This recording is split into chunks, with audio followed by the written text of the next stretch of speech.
శనివారం రోజు 7 వారాల కథ 7 శనివారాల కథ పట్టుకున్నాను.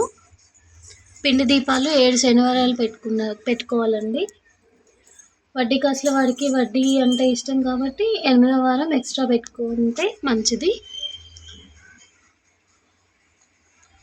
7 శనివారాల కథ. వెంకటేశ్వర స్వామి 7 శనివారాల కథ.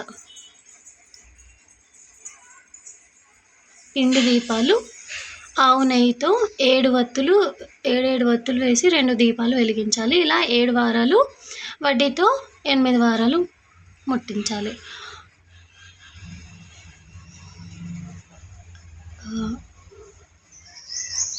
పానకం, వడపప్పు, చలివిడి పిండి నైవేద్యంగా పెట్టాలి. కుదిరితే పులిహోర, దద్దోజనం లాంటివి కూడా చేసి పెట్టొచ్చు. 7 శనివారాల వెంకటేశ్వర స్వామి 7 శనివారాల కథ. బియ్యం పిండిలో కాస్త ఆవు నెయ్యి, కాస్త బెల్లం వేసి ప్రమిదలు చేసుకోవాలి. 2 అయినా 7 అయినా పెట్టుకోవచ్చు. 1 మాత్రం పెట్టకూడదు.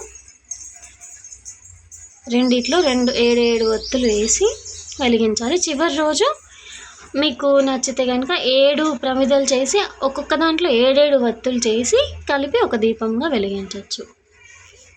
తులసి దళం లేదా తులసి మాల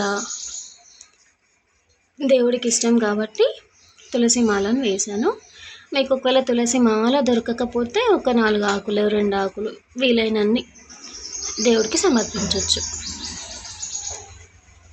మీకు దేవుడి గూట్లో ఉంటే దేవుడికి దీపం ముట్టించి నార్మల్గా ఈ పక్కన ఈ దీపాలు ముట్టించుకోవచ్చు. ఒకవేళ దేవుడి గుట్లో స్పేస్ లేదు, సపరేట్గా ముట్టించాలంటే మళ్ళీ వాటితో పాటు నూనె దీపాలు కూడా ముట్టించి తర్వాత ఈ పిండి దీపాలు ముట్టించుకోవాలి. అగరబత్తీలు ముట్టించి హారతిచ్చి నైవేద్యం సమర్పించాలి. వెంకటేశ్వర స్వామి 7 శనివారాల కథ. మధ్యలో ఎప్పుడైనా మిస్ అయిందంటే తర్వాత కంటిన్యూ చేసుకోవచ్చు. అట్లా ఏం ప్రాబ్లం ఉండదు.